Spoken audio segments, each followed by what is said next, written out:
Pada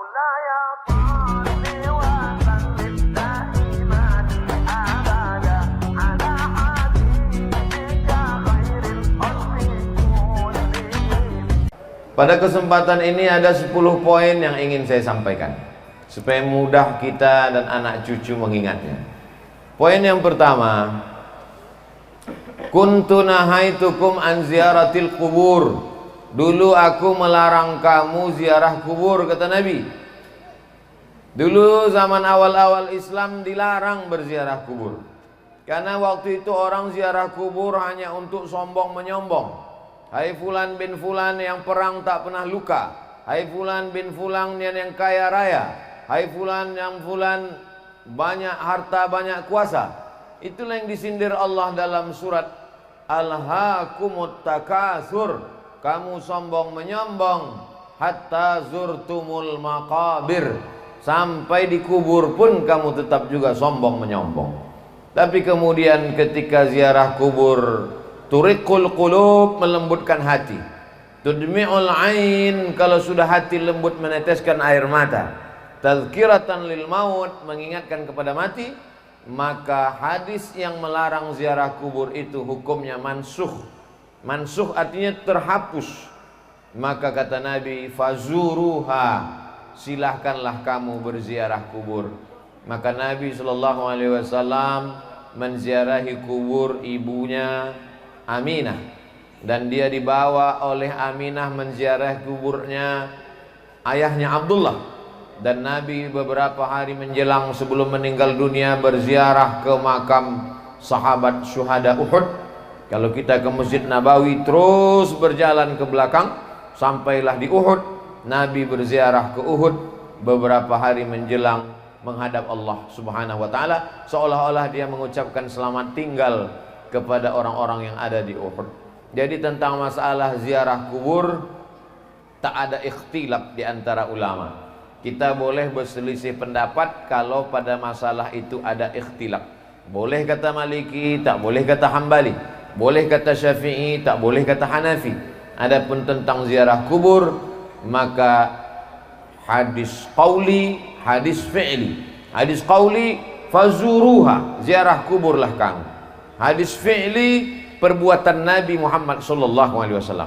Maka tak ada yang bisa mengelak daripada berbuat perbuatan ziarah kubur, karena dua-dua dalil menunjukkan tentang disunnahkannya berziarah ke makam orang-orang beriman. Ini poin yang pertama. Poin yang kedua, Nabi SAW tidak menyebutkan waktu tertentu, tak menyebutkan batas tertentu. Maka ini pernah ditanyakan kepada ulama Al-Azhar namanya Syekh Atiyah Saqar. Beliau menjawabnya dalam kitab Fatawa Al-Azhar. Syekh, apa hukumnya berziarah pada waktu tertentu menjelang Ramadan, pagi Idul Fitri? Maka kata Syekh Atiyah Saqar, berziarah kubur itu hukumnya umum, maka berlakulah hukum umum. Jadi orang berziarah terserah dia, mau pagi, mau petang, mau siang, mau malam, mau menjelang Ramadan, mau di bulan Ramadan, mau menjelang Idul Fitri, mau di pagi Idul Fitri, maka silakan ziarah. Adapun hadis yang melarang, la'anallahu zuwaratil kubur, Allah melaknat perempuan yang berziarah kubur. Bunyi kalimatnya, Allah melaknat zuwaratil kubur, perempuan yang ziarah kubur. Maka sesungguhnya di situ ada kronologisnya. Ada seorang perempuan, anaknya meninggal, lalu dia ziarah pagi, ziarah petang, ziarah siang, ziarah malam untuk mempersedih-sedih diri. Ada seorang perempuan yang suaminya meninggal, diziarahinya tiap hari hanya untuk membuat dirinya semakin berduka, semakin bersedih, lalu kemudian niyahah meratap. Maka Nabi mengatakan, la'anallahu zuwaratil kubur, Allah melaknat mereka yang selalu ziarah kubur hanya untuk mempersedih-sedih diri. Adapun berziarah kubur untuk mengambil pelajaran, maka sesungguhnya kita amat sangat dianjurkan. Waktunya tidak terikat dengan apapun, maka bebas kapan saja. Hari baik, bulan mulia. Poin yang ketiga, Adapun berziarah kubur menjelang Ramadan, maka sesungguhnya bulan mulia ini mesti disambut dengan kesucian hati. Disucikan hati dengan berzikir, tadi sudah. Disucikan hati dengan tabligh akbar pengajian selepas subuh, tadi sudah. Maka disucikan hati dengan mengingat mati. Wa kafa bil mauti wa'iza. Cukuplah kematian itu sebagai nasihat. Ada nasihat yang berbunyi menggelegar, khutbah hari Jumat. Ada nasihat yang disampaikan alim ulama dalam bentuk nasihat. Ada nasihat yang tak berbunyi, yang tak bersuara. Ada nasihat yang tak berkata-kata. Nasihat bukan yang dituliskan tinta pena di atas kertas. Nasihat yang tidak bersuara, tak berhuruf. Nasihat itu diam.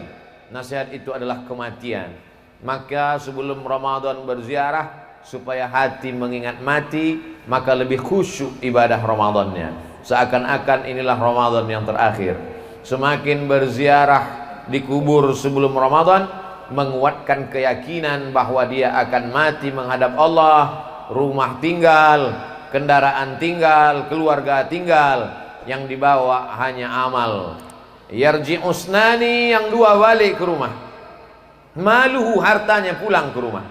Ahluhu, anak cucu menantu istri suami kawan sahabat andai tolan jiran tetangga, semuanya pulang ke rumah. Wa yabqa wahidun, yang tinggal cuma satu. Wa amaluhu, amal itulah yang tinggal. Jadi hanya dengan mendengar ceramah dari ustadz, kadang masuk telinga kiri, keluar telinga kanan. Bahkan kadang tak masuk sama sekali. Dari telinga kanan mau masuk, dari kanan itu juga dia keluar. Tapi begitu melihat langsung dengan mata, beda antara yang didengar telinga dengan menengok langsung mata. Kenal engkau dengan Ustadz Somad? Kenal. Dari mana engkau kenal? Aku dengar suara ceramahnya. Kenal kau dengan Ustadz Somad? Kenal. Dari mana engkau kenal? Aku tengok balehonya. Kenal kau dengan Ustadz Somad? Kenal. Dari mana engkau kenal? Aku tonton TV YouTube-nya. Tapi begitu melihat langsung berbeda. Begitu juga dengan ziarah ini. Maka sesungguhnya dengan langsung datang ke kubur, duduk di samping kubur, berziarah di kubur, maka kita melihat langsung nyata bahwa orang-orang tua kita itu, maaf beribu maaf, mereka sudah pindah ke alam yang lain, tinggallah semuanya. Maka ini memberikan pelajaran yang lebih dalam daripada hanya sekedar mendengar cerita ceramah. Jadi apa yang kita lakukan menjelang Ramadan ini adalah melembutkan hati supaya Ramadan kita lebih khusyuk, Ramadan kita lebih hikmat, Ramadan kita lebih takut kepada Allah Subhanahu wa taala. Poin yang keempat, bahwa kita disuruh menyambung silaturahim. Silaturahim kadang tak sempat datang karena kesibukan. Tapi dengan ziarah kubur, mau tak mau, suka tak suka, orang langgam yang merantau ke Pekanbaru, ke luar kota, hari ini kembali. Ada ikatan emosional, mengingat ayah, emak, datuk, nenek, mengenang saudara mara, mendengar sahabat kerabat, maka dia balik berjumpa. Mungkin anak cucu sudah tak berkenalan lagi, tapi begitu ziarah kubur, oh anak Pak Cik Fulan, oh anak Moman Fulan, oh anak Fulan. Maka sesungguhnya ziarah kubur adalah momen untuk menyambung tali silaturahim. Man ahabba yubsatalahu fi rizqihi, siapa yang mau lapang rezekinya, wa yunsa'alahu fi asarihi, mau dipanjangkan umurnya, falyasil rahimahu, maka hendaklah dia selalu menyambung tali silaturahim. Menyambung tali silaturahim di masjid sudah, menyambung tali silaturahim di pengajian sudah. Hari ini menyambung tali silaturahim kepada anak cucu, sahabat, kerabat, kenalan, orang sekampung yang selama ini tak jumpa. Bertahun-tahun satu kota, sama-sama tinggal di Pekanbaru, bisa tak jumpa. Tapi hari ini di Langgam bisa berjumpa. Kenapa? Karena ada yang dituju, orang yang dikenang, budi baiknya tak dapat dibalas. Maka hari ini bukan sekadar datuk-datuknya saja yang dulu bersilaturahim di Langgam dalam keadaan hidup. Sekarang anak cucu cicitnya pula datang menyambung silaturahim. Jadi pahamilah bahwa substansi makna dari ziarah kubur ini menyambung silaturahim, merekatkan yang retak, menyambung yang patah, menjauh yang selama ini jauh, mendekatkan kembali dalam momen besar bernama ziarah kubur. Poin yang kelima, tetap menjaga adab-adab ziarah kubur. Ketika sampai di kubur mengucapkan salam, Assalamualaikum ya ahlad diyar minal mu'minin wa inna insyaallahu bikum lahiqun. Yarhamullahul mustaqdimina wal mustakhirin. Nas'alullah lana walakumul afiyah. Alangkah baiknya ditulis. Ini ada pamflet di depan rapat masyarakat Kecamatan Langgam, tempat pemakaman umum Kelurahan Langgam. Tulisan-tulisan lambang Kabupaten Pelalawan, cantik indah. Cuma saya khawatir anak cucu kita tak tahu doa salam ke kubur. Cantik kalau kita tambah tulisan Assalamualaikum ya ahlad diyar minal mu'minin wa inna insyaallahu bikum lahiqun. Yarhamullahul mustaqdimina wal mustakhirin. Nas'alullah lana walakumul afiyah. Rupanya tak ditulis karena orang Langgam sudah hafal semuanya. Ustaz Somad aja yang merasa tak hafal karena sesuatu yang dibuat anak cucu cicit melihat, mereka ambil gambar, mereka share ke kawan sahabat, menjadi amal jariah. Man sanna fil islami sunnatan hasanatan, siapa yang membuat tradisi yang baik, falahu ajruha, dia dapat pahalanya, wa ajru man amila biha, anak cucu cicit yang melakukannya mengalir pahalanya. Siapalah agaknya orang Langgam yang punya ide dulu di awal-awal, dimulai pagi mandi bersih-bersih belimau di tepi sungai, selepas itu mengajak sahabat, kerabat, tetangga berziarah, dilanjutkan anaknya, dilanjutkan cucunya, meninggal dia, mengalir pahalanya karena tradisi yang baik-baik. Siapa pula lah agaknya yang mengajarkan anak cucu tradisi tak baik? Setiap hari lahirnya diundangnya keyboard tunggal, mabuk-mabuk sampai tengah malam, dilanjutkan anak cucunya, mengalir jugalah dosa jariahnya.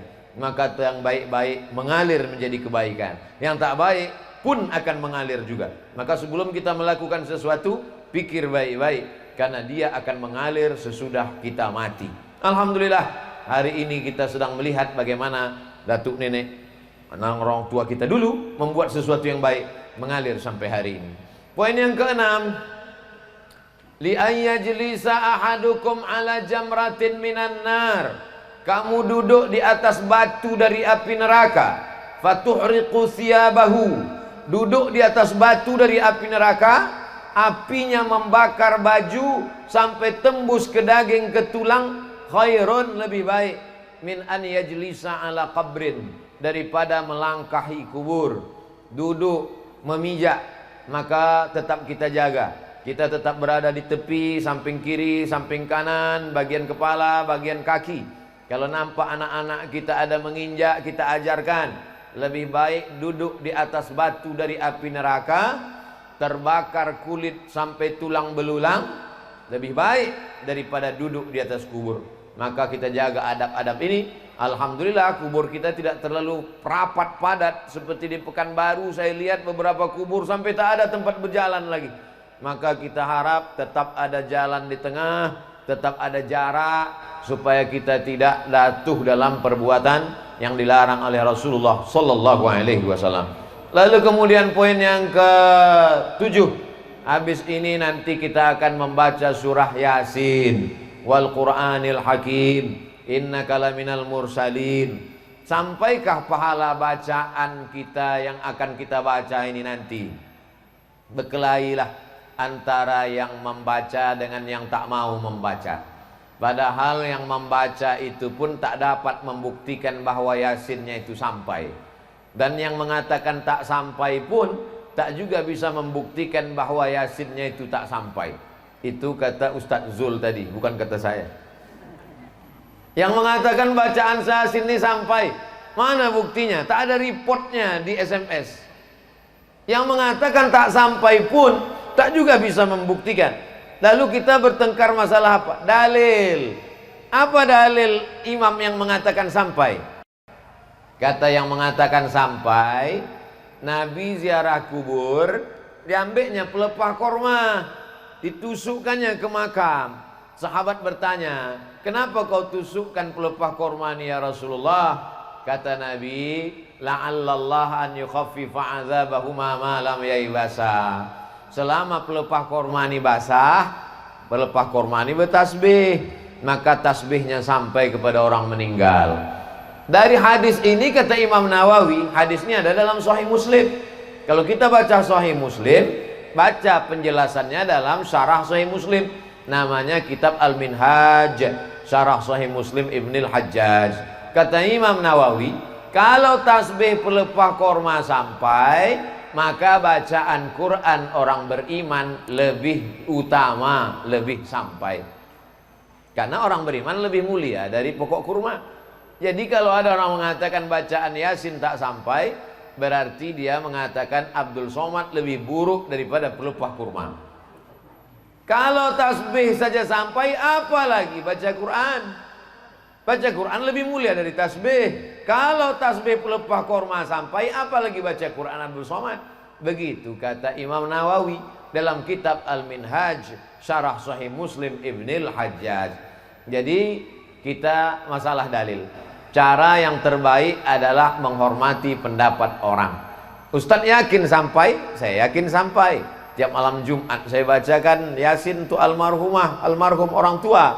Masalah bahwa ada berbeda pendapat, maka kita mengikut yang disampaikan oleh para ulama. Ati'ullah, taat kepada Allah, wa ati'ur rasul, taat kepada Rasulullah SAW, wa ulil amri.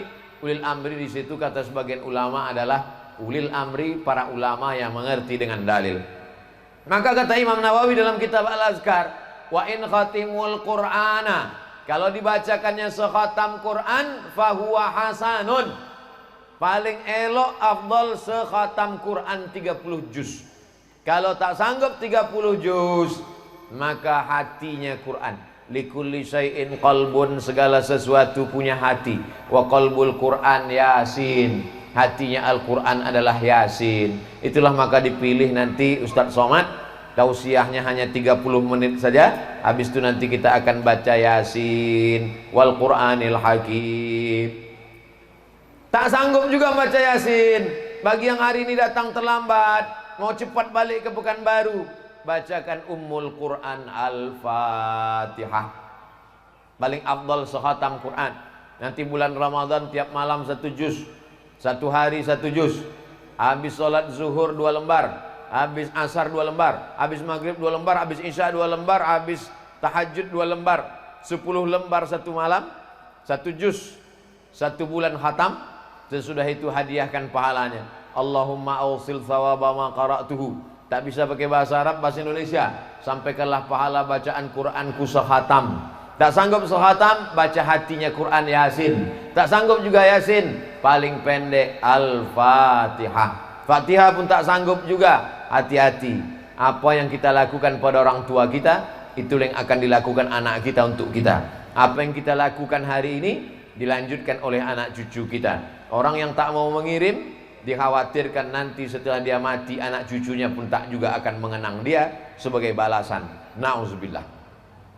Poin yang ke-9, bahwa orang tua yang sudah meninggal itu macam orang hanyut di sungai.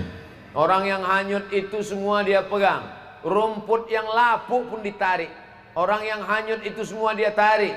Galah yang patah pun dia tarik. Begitulah mereka menunggu doa-doa dari anak-anak cucu mereka. Ustaz Abdul Somad kemari kan tak ada keluarga yang punya hubungan nasab di Langgam. Apa sampai doa Ustaz Somad nanti ketika mendoakan datuk nenek keluarga kami yang ada di Langgam? Sampai. Mana dalilnya? Aisyah ketika ziarah ke makam Baqi di Madinah, kata Nabi, doakan mereka Aisyah, Assalamualaikum ya ahlad diyar, keselamatan untuk kalian wahai penghuni kubur. Padahal Aisyah tak punya hubungan dengan mereka yang ada di Madinah. Itulah dalil menunjukkan bahwa doa sesama orang beriman sampai. Adapun orang mengatakan yang sampai hanya 3 saja. Shadaqatun jariyah, sedekah jariyah. Wa ilmun yuntafa'u bi, ilmu yang bermanfaat. Waladun solihun, anak yang soleh. Maka sesungguhnya hadis itu bercerita bukan membatasi amal. Hadis itu cerita tentang amal kita yang hidup, sesudah kita meninggal putus. Abdul Somad hidup, amalnya berjalan. Abdul Somad nanti bisa sholat, Abdul Somad nanti bisa puasa, Abdul Somad nanti bisa baca Quran. Tapi setelah meninggal dunia tidak lagi wajib, putus. Tapi ada amal yang tetap mengalir. Anaknya mengalir doanya, sedekahnya mengalir, yang jadi masjid, surau, langgar, musola, rumah Quran, rumah tahfiz, pondok pesantren, tanah wakaf. Ilmunya diamalkan jamaah mengalir. Jadi maksudnya amal kita mengalir. Adapun amal orang hidup kepada orang meninggal dunia, maka tak ada ikhtilaf. Kalaulah amal orang hidup tak sampai kepada orang meninggal dunia, maka tak ada sholat jenazah. Karena sholat jenazah itu adalah amal orang hidup kepada orang meninggal. Kalau ada orang nanti menolak, jangan kau doakan karena doamu tak sampai. Kalau begitu nanti dia mati, jangan disolatkan jenazah, karena solat jenazah adalah doa orang hidup kepada orang meninggal. Abdul Somad meninggal dunia, lalu kemudian orang langgam datang mendoakan, Allahumma ighfir lahu warhamhu wa'afi. Allahu Akbar, Al-Fatihah. Allahu Akbar, selawat. Allahu Akbar, Allahumma ighfir lahu warhamhu wa'afi wa'fu anhu. Allahu Akbar, Allahumma la tahrimna ajrahu. Maka takbir kedua dengan takbir ketiga dengan takbir keempat, takbir yang pertama baca Quran, Al-Fatihah, itu menunjukkan Al-Fatihah sampai. Takbir yang kedua salawat, zikir, itu menunjukkan zikir sampai. Takbir ketiga keempat doa, itu menunjukkan doa sampai dari orang hidup kepada orang meninggal dunia. Karena yang sholat jenazah itu semuanya orang hidup, dan semuanya tak punya hubungan nasab kepada yang meninggal. Yang punya hubungan nasab, yang tak punya hubungan nasab, sama-sama sampai. Ini menurut argumentasi para ulama yang mengatakan sampai. Poin yang ke-9, bahwa tidak hanya amal badan yang sampai. Datanglah saat bertanya kepada Rasulullah, Ummi matat, emak saya mati meninggal dunia. Afa atasaddaqu anha? Kalau saya bersedekah, sampaikah sedekah ini untuk almarhum almarhumah? Kata Nabi, tasaddaq, sedekahlah saat. Sedekahlah saat. Sedekahmu sampai untuk almarhum. Ayu sadaqatu afdal? Apa sedekah yang paling afdal? Kata Nabi, saqyul ma. Sedekah yang paling afdal adalah memberi air minum. Sedang air minum sampai, apalagi lah rebus jagung sampai. Dulu ambo dibawa Buya Fadli Rahman ke Langgam nih, dikasihnya waktu itu rotannya warna coklat, kini rotanlah hijau pula nampak. Sampai sedekah makanan sampai, maka siapkan sedekah makanan untuk buka puasa nanti.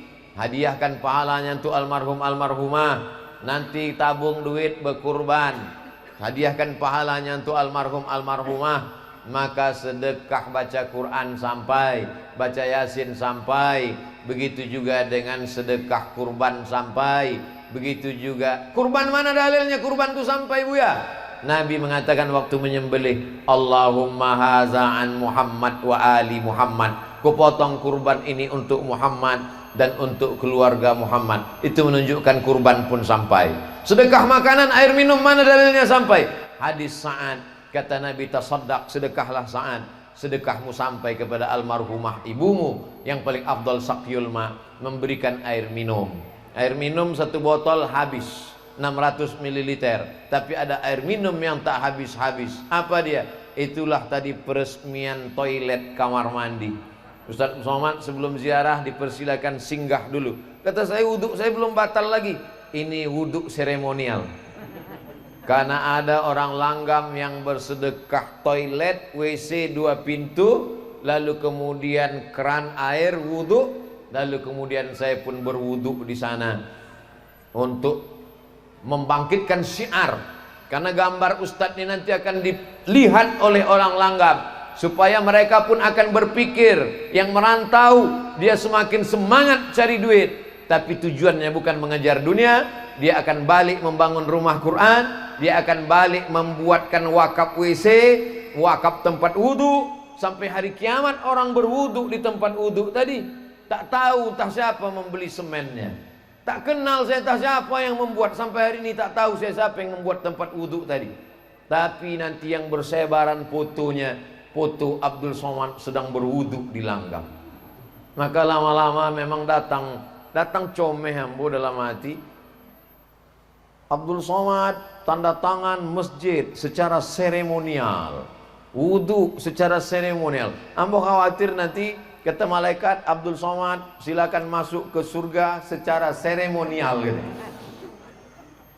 Maka tolong doakan supaya hati selamat dari riya, supaya kita semuanya masuk surga tidak secara seremonial, tapi masuk kekal selamanya sampai anak cucu kita jumpa dengan Nabi Muhammad sallallahu alaihi wasallam.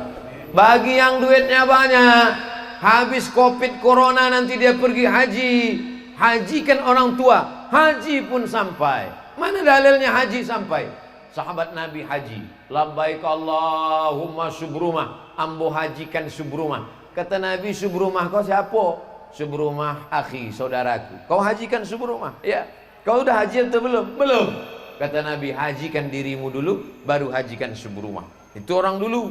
Orang dulu lebih mau menghajikan saudaranya sampai lupa dirinya. Orang sekarang haji bolak-balik, lupa saudaranya. Maka sesungguhnya Quran yang kita baca sekarang sama dengan Quran yang dibaca Nabi. Hadis yang kita baca sekarang sama. Bedanya adalah perasaan dalam diri kita. Maka haji sampai, kurban sampai, sedekah air minum sampai, bacaan doa sampai. Nanti kita akan tahlil la ilaha illallah, la ilaha illallah. Sampaikah tahlil kita itu? Sampai. Mana dalilnya? Tasbih pelepah korma sampai.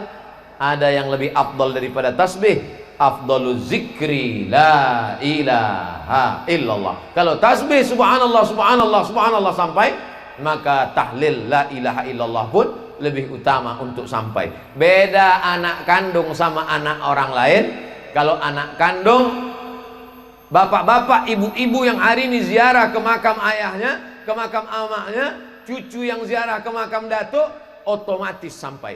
Tapi saya yang bukan anak kandung, yang hari ini ziarah hanya saudara seiman, mesti disebutkan Allahumma ausil sawaba ma qara'nahu. Sampaikanlah pahala bacaan Yasin kami, Fatihah kami, Al-Ikhlas kami, Al-Falaq kami, An-Nas kami, Yasin kami, La ilaha illallah kami kepada jami'il muslimin muslimat mu'minin mu'minat. Itu beda anak kandung dengan orang lain. Jadi kalau ada anak kandung menyebut sampaikanlah pahala kepada almarhum ayah ambo, amak ambo, maka ucapan itu sebagai tambahan baik. Andai tak dia ucapkan, maka tetap sampai. Yang terakhir, mari kita jaga tradisi yang baik ini dengan cara menyampaikannya ke sahabat, ke kerabat, ke tetangga, menyampaikan melalui WhatsApp, menyampaikan melalui Instagram, menyampaikan melalui Facebook. Tapi tadi kata Ustadz Fadli Rahman, jangan di-share, jangan di-upload sore iko. Biar agak lama-lama sedikit. Tapi syiar itu sampai. Maka nanti anak cucu yang sudah lama tak ziarah meleleh air matanya. Ustaz Somad, ambo potong ziarah ke makam abang ambo, lalangnya setinggi toga. Jamaah Pekanbaru mengadu ke anak kambo.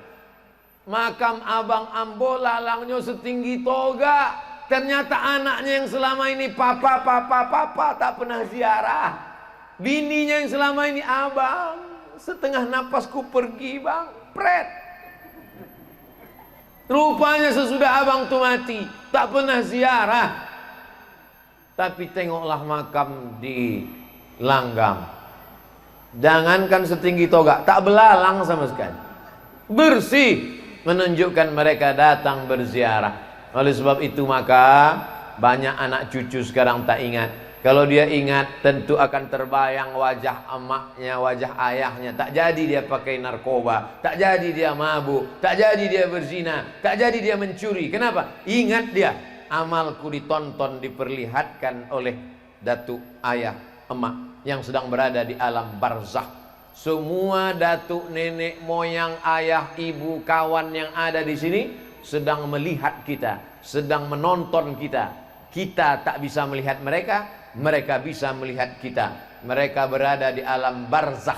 Barzakh artinya sempadan, batas. Mereka tidak disebut akhirat karena dunia belum kiamat. Mereka tidak disebut dunia karena mereka sudah meninggal. Kita di dunia karena belum meninggal. Mereka tak disebut akhirat karena belum kiamat. Pemisah antara dunia dengan akhirat namanya alam barzakh. Dan mereka sekarang sedang berada di alam barzakh. Alam kubur karena mereka di dalam kubur. Tapi ada yang tak dikubur. Siapa itu? Orang yang mati dimakan harimau, orang yang mati dimakan buaya, mana ada kuburnya, maka mereka berada di alam barzakh sampai masanya nanti mereka akan dihidupkan lagi. Itulah maka dibaca surat Yasin, karena dalam Yasin itulah diceritakan bahwa yang mati akan hidup lagi. Cukup dengan satu perintah, innama amruhu iza arada syai'an ayakula lahu kun fayakun. Kita akan bangkit nanti menghadap Allah Subhanahu wa taala. Silakan mabuk, silakan mencuri, silakan makan haram, silakan hidup macam menjadi Firaun, silakan menjadi orang yang angkuh dan sombong, tapi ingat, kau akan mati dimakan cacing tanah. Yang kekal abadi hanya amal soleh. Tanah yang kau wakafkan, masjid yang kau bangun, rumah Quran yang kau buat, anak yatim yang kau sekolahkan, anak cucu yang dimasukkan ke pesantren, program agama yang dikembangkan, itu sajalah yang mengalir sesudah kematian. Itulah 10 poin, mudah-mudahan bermanfaat. Sesuai dengan janji 30 menit, mari kita khusyuk, dibimbing oleh Tuan Imam, tahtim, tahlil, zikir dan yasin. Terima kasih, mohon maaf. Wassalamualaikum warahmatullahi wabarakatuh.